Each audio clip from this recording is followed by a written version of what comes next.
Hey YouTube, my name is Dr. Daniel Kaplan, and my mission is to bring psychology to the general public. So in today's video, we're going to talk all about dissociative identity disorder, which you probably have heard it as multiple personality disorder. And in this video, we're going to review all of the symptoms of multiple personality and the controversy surrounding it. So if you like this video and you find the information useful, hit the like button, subscribe, click the notifications tab so you can get more information from me. So here we go. So you're probably familiar with the term dissociative identity disorder or multiple personality disorder from the movies. I think Jim Carrey had a movie called Me, Myself, and Irene. And a more serious one was Sybil, which is actually a documentary about Cybil Sheppard, who had a whole host of personalities. It chronicles her life, the trauma she experienced, and how they were able to identify all the different sub-personalities she had. Now, there's another really clinical video called Three Faces of Eve. If you're interested, these are all pop culture / clinical references that you could watch and get a flavor of what dissociative identity disorder is. So, but in order to have dissociative identity disorder, a person must develop a minimum of 2 separate personalities or more, basically. So, and each personality will have its own unique set of memories, behaviors, thoughts, and emotions. And at any given time, one of the sub-personalities is going to dominate the person's functioning. Now, there usually is a primary personality, which oftentimes is referred to as the host personality. And a person can switch between these sub-personalities from time to time. And the notice of switching between these sub-personalities is usually sudden, and it can even be quite traumatic. People who are diagnosed with multiple personality disorder or dissociative identity disorder, it's usually diagnosed in late adolescence or emerging adulthood, but some symptoms you can see very early in childhood, and you oftentimes see that trauma or abuse is a common trigger, as was the case in Cybil Sheppard. Women receive the diagnosis of multiple personality disorder 3 times as often as men. And trying to understand the relationship between the sub-personalities, there are different kinds of relationships it could have. You could have a mutually amnesic reaction or relationship, and that's where the sub-personalities have no awareness of one another. You could also have mutually cognizant pattern where each sub-personality is well aware of the rest. And you can have a one-way amnesic relationship, which is the most common pattern where some personalities are aware of the other personalities, but this awareness is not mutual. So those who are aware are what we refer to as quiet observers or co-conscious sub-personalities. Now, in terms of research, investigators used to believe that the most cases of this disorder, you had maybe 2 or 3 sub-personalities, hence the movie Three Faces of Eve.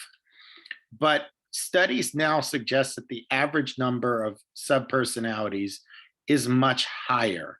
So you might have 15 for women and 8 for men. And there have even been cases of over 100 sub-personalities, which is quite remarkable when you think about it. So what um what happens? How do these sub personalities differ? So they often display dramatically different characteristics, such as identifying features. So they can even differ on age, sex, race, family history, and so forth. I think another movie, there was a movie with, I believe it was Dana Carvey and Richard Pryor, where you could see how the person flipped through these sub personalities, but they can differ in identifying features, abilities, and preferences. So um, it's not uncommon for different sub personalities to have different abilities, such as the ability to drive, speak a foreign language, play an instrument, whereas others may not be able to. And if we were to look at physiological responses, subpersonalities may even have physiological differences, such as high blood pressure with some and not for others, and even allergies, there might be difference. So, how common is dissociative identity disorder? Traditionally, we believed that it was quite rare. However, what we've seen is that the number of individuals who are diagnosed with dissociative identity disorder has been increasing. Now, two factors might actually explain this. Well, more clinicians are acknowledging the disorder and they're willing to diagnose it. And additionally, the procedures for screening and diagnosis have become more accurate. But there is still controversy about this condition, and many clinicians do question the legitimacy of this category and suggest that the rates are much higher in places like the United States and Canada because of the attention it's gotten in the mainstream culture, whereas other parts of the world, this spike hasn't occurred. So many people say it could even be unintentionally produced by practitioners. So ultimately, you're like, well, how could this be induced or produced by practitioners? Well, if you have a clinician convincing you that you have this disorder, you might say, oh, yeah, maybe I have that, and rely on their expertise. So you could have the possibility, based on the data we suggest, that the vast majority of people, they get the diagnosis after they're in treatment. Maybe it's being pumped up or unintentionally produced by the clinician.